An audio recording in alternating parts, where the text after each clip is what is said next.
Have you ever felt invisible in your own home? I was 22 years old when my family handed me a bill instead of a celebration.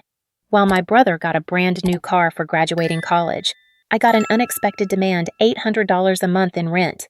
That moment broke something inside me forever. Stay with me, because this story is about finding the strength to disappear and come back stronger than ever. Before starting this story, if you are listening from USA, please leave a comment with number 9. And if you are from another country, please leave the name of your lovely country. Don't forget to like the video and subscribe to the channel to listen to more stories. I slipped out of the house at exactly 4:11 in the morning, the sky still ink black, the world suspended between night and day. I didn't carry much, just a duffel bag with a few essentials and the weight of 22 years of silence, swallowed anger, and invisible bruises no one had ever cared to see. As I stepped onto the cracked sidewalk in front of our old 2-story home in Bellington, Indiana, the cold air hit me like a slap, but it didn't matter. That chill couldn't reach deeper than what I already felt inside. They say everyone has a breaking point. Mine came during what should have been a celebration, a champagne toast in the backyard, twinkling string lights, a cake from the bakery down on Main Street, and congratulations passed around like candy. It was for my brother. Of course, Ethan, the golden boy. He had just graduated from college. Everyone kept telling him how proud they were, how bright his future looked, how he was destined for greatness. I stood there holding a paper plate of store-bought carrot cake, smiling like I was supposed to, trying not to choke on the bitterness. Then my father, cold as ever, voice like gravel, looked at me across the table and said, "Now that you're done with school, you'll start paying rent. $800 a month, starting next week." He said it so casually, like he was asking me to pass the salt. I blinked. For a moment. I honestly thought it was a joke, but no one laughed. My mother avoided my eyes, pretending to fix the centerpiece. Ethan sipped his champagne. No one questioned it. No one asked if I could afford it. No one cared that I hadn't even unpacked my diploma from my backpack. That night, after the guests left and the lights were taken down, I sat on the edge of my bed staring at the wall. My hands trembled, not with sadness, but with something far hotter. I wasn't just hurt, I was furious. Furious that I had spent my whole life trying to be good, trying to earn love that was never offered, trying to shrink myself into a version they might finally see. And what did I get? A bill. Ethan got a car. I got an invoice for existing. I packed in silence, rolled up old sweaters, shoved in a worn notebook, slipped in a photo of me and my grandmother before she passed. No goodbyes, no drama. I didn't owe them that. I left a note on the kitchen counter. Not a farewell, but a receipt. A list of everything they'd taken: my childhood, my trust, my voice. I signed it with my name. My real one. Not the one they muttered when they needed something. As I walked away from that house, I didn't cry. I didn't look back. The girl they thought they could keep small had vanished, and something far stronger had taken her place. They always said I was the quiet one, the good girl, the easy child. But the truth was, I simply learned early on that being visible came with consequences.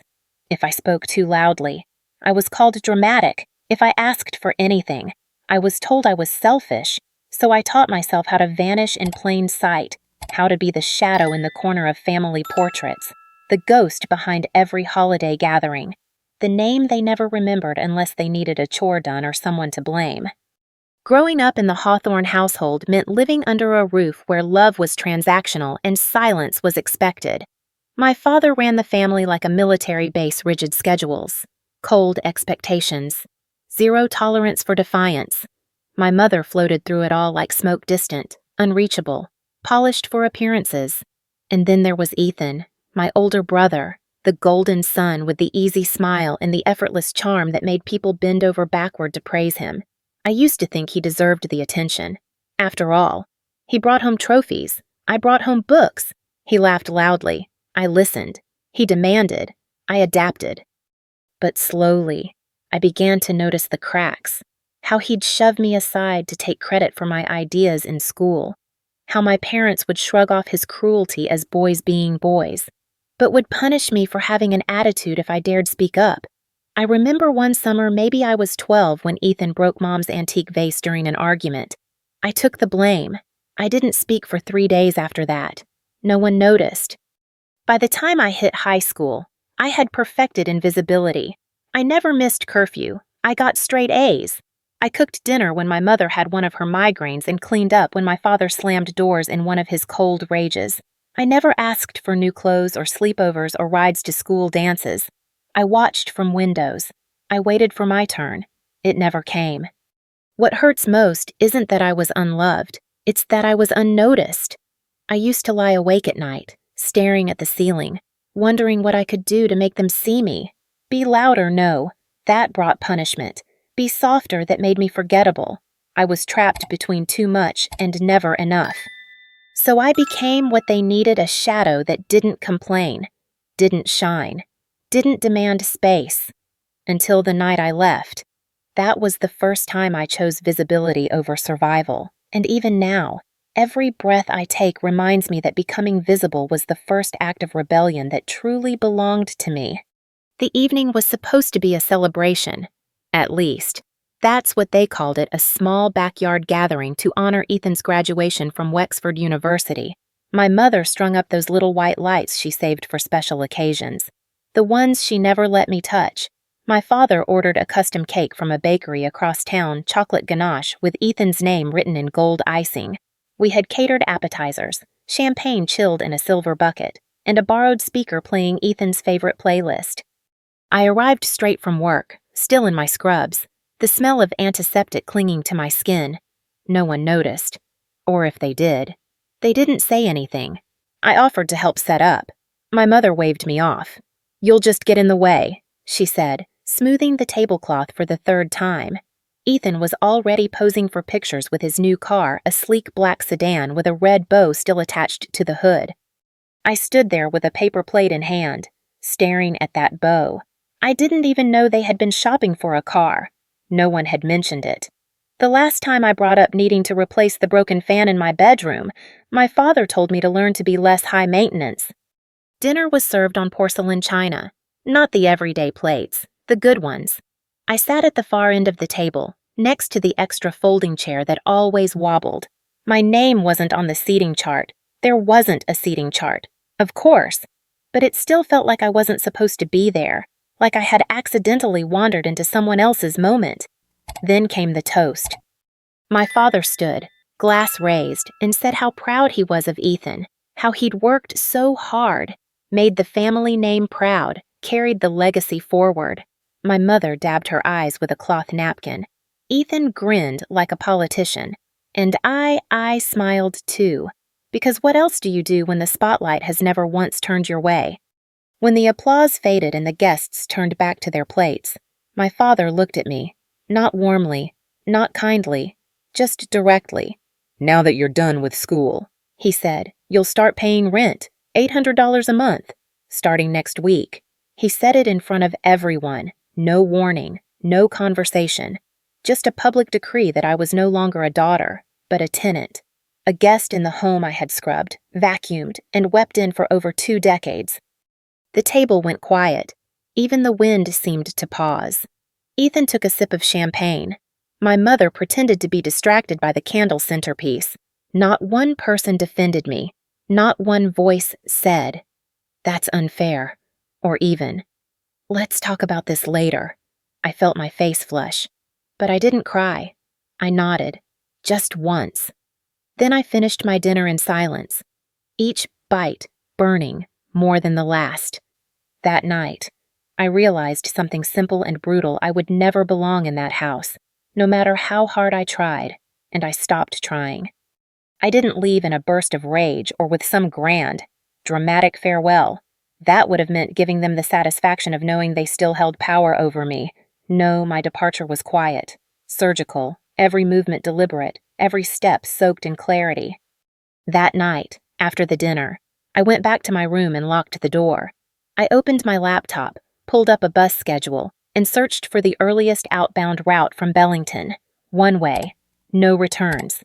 There was a Greyhound leaving at 4:11 a.m., headed south through 3 small towns and ending in a city where no one knew my name. That sounded perfect. I pulled my old duffel bag from the closet and laid it on the bed. I didn't pack much: 2 changes of clothes, my nursing certification, a paperback I'd never finished, and my grandmother's silver locket, the only thing of hers they hadn't sold. The rest I left behind. Clothes could be replaced, books could be borrowed. What I needed now was distance. Then I sat down at my desk and wrote the letter. Not a goodbye, not a plea for understanding, just a list. A quiet, methodical record of what they'd taken from me. My childhood, twisted by neglect, my confidence, whittled away by silence, my worth, chipped down every time I was compared to Ethan and found lacking. I signed it at the bottom, not with love, not even with my first name, just my full name, like a statement, a declaration. This is who I am. This is who you failed to see. I placed the letter on the kitchen counter before they woke.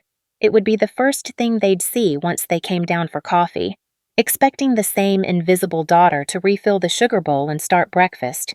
Not this time. As I stood outside the front door, bag slung over my shoulder, the sky was still dark. The neighborhood was asleep. The air was sharp with late spring frost. But I didn't flinch. I looked back once, not to mourn, but to make sure I'd never return. Some escapes are born from chaos. Mine was born from clarity. That night, I didn't just leave a house. I walked away from a lifetime of being small. And for the first time, I wasn't running. I was choosing. The bus rolled into Carrington just past noon. The town was quiet. Nothing like the suffocating hush of my childhood home. Here, silence felt peaceful, not oppressive. I stepped off the bus with my duffel clutched tight and my heartbeat pounding out a rhythm I hadn't heard in years. Hope. Waiting near the faded bench was Helena, my grandmother's oldest friend, a woman I barely remembered but who had written to me every year without fail since I turned 13. Her letters had always been short but kind, always ending with the same offer: if you ever need a place. Mine is yours. When I called her the night before I left, I expected hesitation, maybe even regret. But all she said was, "Come home. Sweetheart, the door's already open." Her house was a small, yellow craftsman on a quiet street shaded by old oaks. The porch creaked when you stepped on it. There was a wind chime by the door that sang when the breeze passed through. Inside, it smelled like lemon and cedar, nothing fancy, but warm, lived in, safe. Helena didn't ask many questions. She just handed me a mug of tea and said, "You look tired. Get some rest." That first night, I slept in a room with lace curtains and a quilted bedspread. I cried without holding back. No one was listening. No one was judging. In the days that followed, I helped her around the house. We grocery shopped together. We repotted her plants. She told me stories about my grandmother, things I'd never heard because no one at home had cared to share. We laughed more than I expected. We didn't talk much about my family. Not yet. But Helena gave me something I hadn't felt in years: permission to exist without apology.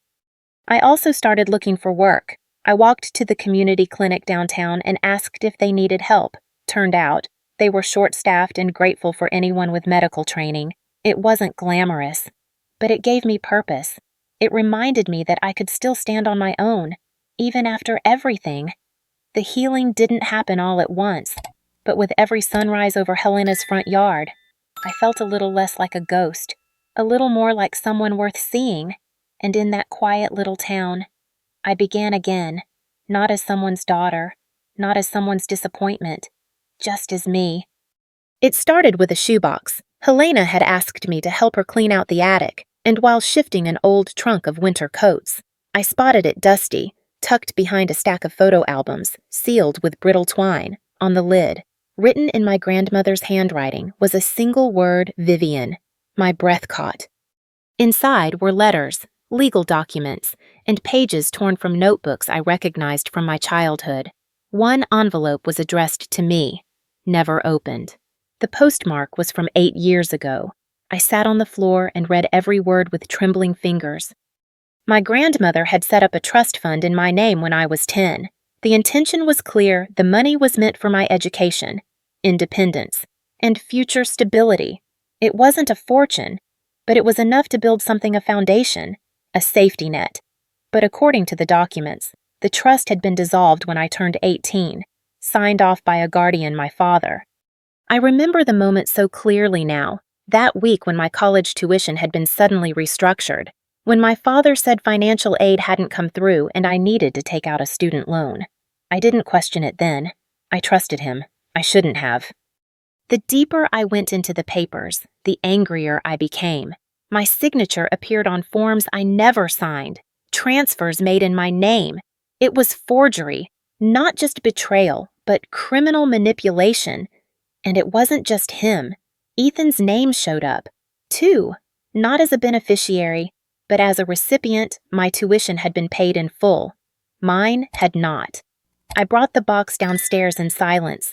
Helena was sitting in her sunroom, peeling apples. She looked up, saw my face, and didn't ask a single question. She just said, "It's time you met someone."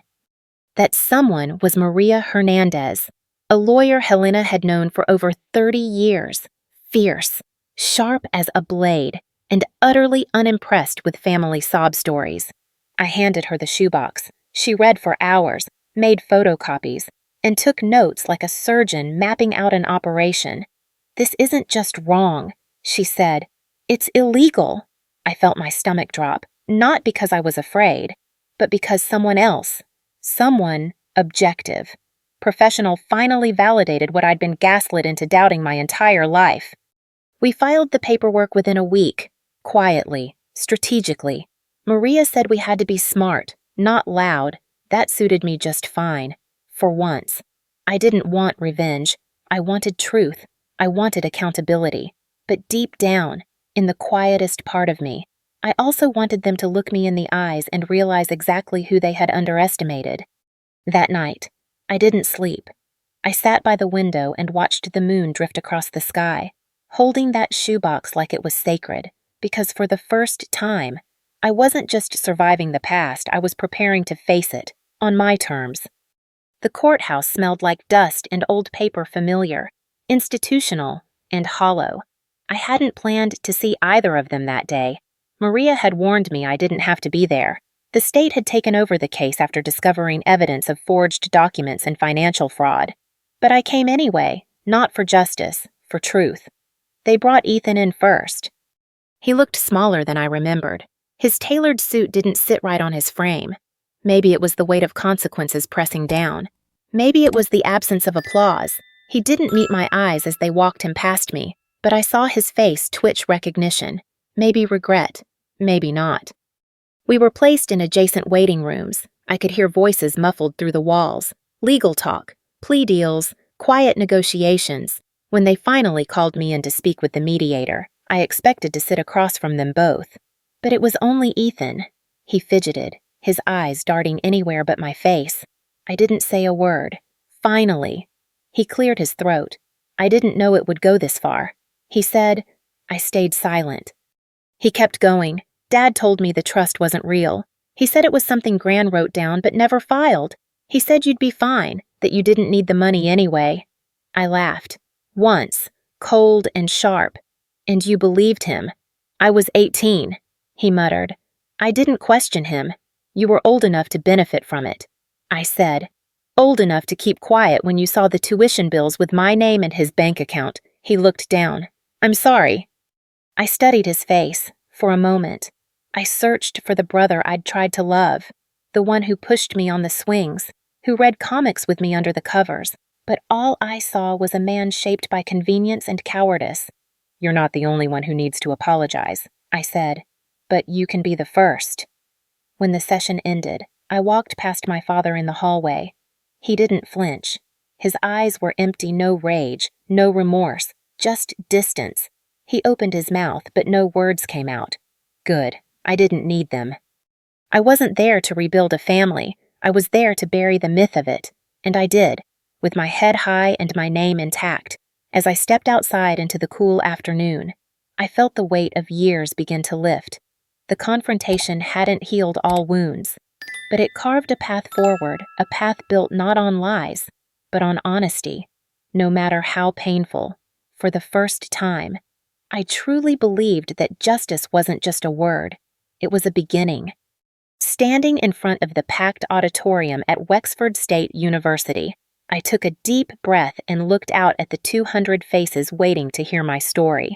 The banner behind me read, "Finding Your Voice, a workshop on emotional and financial independence." I adjusted the microphone and began. "My name is Vivian Harper," I said. "I want to tell you about the day I disappeared from my own life and how I found my way back." The room was silent, hanging on every word. I shared the story of the broken family, the stolen trust, and the silent battles I fought alone. But more importantly, I spoke about the choice to rise, to reclaim my identity, to turn pain into purpose. After the workshop, a young woman approached me, tears shimmering in her eyes. "My parents ruined my credit before I even turned 18. She said softly, "I thought I was stuck forever. But hearing your story, maybe there's hope." I handed her a card with information about the nonprofit Helena and I had founded Second Chances, a place dedicated to helping young adults recover from financial abuse and emotional manipulation. In just 2 years, we had helped nearly 300 people reclaim their lives and their rights. Life wasn't perfect. Ethan was in rehab, working as a carpenter's apprentice, slowly learning to make amends. My mother had moved to a small apartment near her sister and was rebuilding her independence through therapy and art classes. Our relationship was fragile, built on honesty and cautious hope. The old house, once a symbol of control and pain, had been transformed into Evelyn House, a transitional shelter for women and children escaping abusive relationships. Walking past its blooming flower boxes and hearing laughter from the playground made me believe in second chances more than ever. I met Elijah at the coffee shop where Helena and I often worked on grants, a third-grade teacher with kind eyes and gentle words. For months, we exchanged small talk about the weather. Then one day, he complimented the memoir I was reading. We talked for hours. He never judged, never rushed. 6 months later, when he asked about my past, I told him everything. "I'm sorry you went through that," he said softly, "but I'm grateful it made you who you are." And I am, stronger than I ever knew, ready to shine, not just for me, but for every quiet girl who has been told she wasn't enough. Sometimes, disappearing is how you become visible, and rising is how you take back your life. This story reminds us that sometimes, the greatest battles we face aren't with strangers, but with those closest to us. It teaches us the power of standing up for ourselves, reclaiming our worth, and choosing visibility over silence. No matter how deep the wounds or how long the shadows, healing and strength come from finding our own voice and refusing to be diminished. This story is a work of fiction created for educational and entertainment purposes only. It is not intended to attack or defame any individual, family, or organization. Any resemblance to real persons or events is purely coincidental. If this story moved you or sparked a thought, please let us know by commenting below. Your likes, shares, and subscriptions help us create more stories that inspire and entertain. Don't forget to hit that subscribe button and turn on notifications so you never miss an update. Thank you for watching and being part of our community.